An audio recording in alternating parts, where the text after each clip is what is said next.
আপুনি টেলেণ্টটো কি বুলি ভাবে বাৰু? টেলেণ্টটো নিজে বনাই লোৱা বস্তু নে ভগৱানৰ দান? টেলেণ্ট হৈছে ভগৱানৰ আশীৰ্বাদ। প্ৰত্যেককে বেলেগ বেলেগ মাইণ্ডছেট দি এই পৃথিৱীলৈ পঠিয়াইছে। প্ৰত্যেকৰে প্ৰতিভা বেলেগ বেলেগ।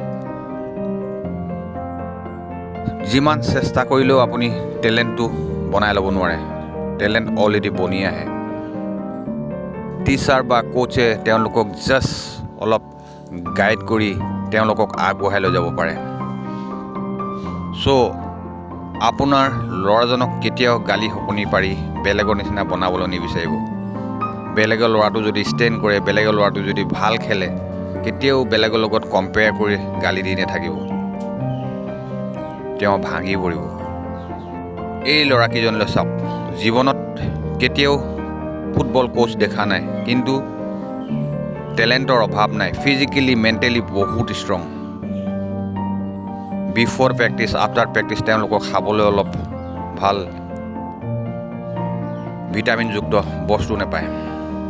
তেওঁলোক হৈছে পাহাৰীয়া ল'ৰা, হাফলং দিহাংগী।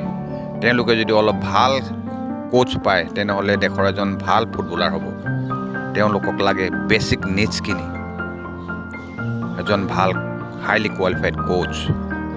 আপুনি এটা কথা মন কৰিব, বহুত দুখীয়া ঘৰৰ ল'ৰাও ষ্টেণ্ড কৰে। কিয় বাৰু? তেওঁক মাক বাপেকে ভালকৈ গাইড কৰাৰ কাৰণে পাছ কৰে নেকি? কেতিয়াও নহয়। তেওঁ অলৰেডি বনি আহে। ৰ'নাল্ডো মেছিক কোনে বনাইছে বুলি ক'লে কোনো বনোৱা নাই। তেওঁলোক অলৰেডি বনি আহিছে। এজন ফুটবল কোচে তেওঁলোকক জাষ্ট অলপ পলিচ কৰিছে, অলপ গাইড কৰিছে। প্ৰতিজন পেৰেণ্টছে নিজৰ ল'ৰাক ভাল হ'বৰ কাৰণে টিউশ্যন দিছে, ভাল ভাল খুৱাইছে, ভালকৈ পঢ়ুৱাইছে, ভাল স্কুলত পঢ়াইছে, কিন্তু ৰিজাল্ট সকলোৱে ভাল পাব লাগিছিলে, কিন্তু কিয় নাপায়? চ' টেলেণ্ট অলৰেডি বনি আহিছে। আপোনাৰ মোৰ হাতত নাই। জাষ্ট আপুনি আপোনাৰ ল'ৰাজনক ভালকৈ গাইড কৰক, বেছিক নিডছখিনি দিয়ক, যিখিনি দৰকাৰ চেষ্টা কৰি যাওক, কিন্তু বেলেগৰ নিচিনা বনাবলৈ নিবিচাৰিব। কেতিয়াও নোৱাৰে।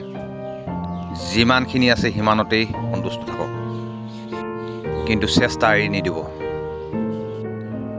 Always do you work and leave the result to God. সদায় নিজৰ কামখিনি কৰি যাওক আৰু ফলাফল ভগৱানৰ ওপৰত এৰি দিয়ক। আপোনাৰ মোৰ হাতত একো নাই। চ' আজিলৈ ইমানেই। থেংক ইউ ফৰ ৱাচিং মাই ভিডিঅ'।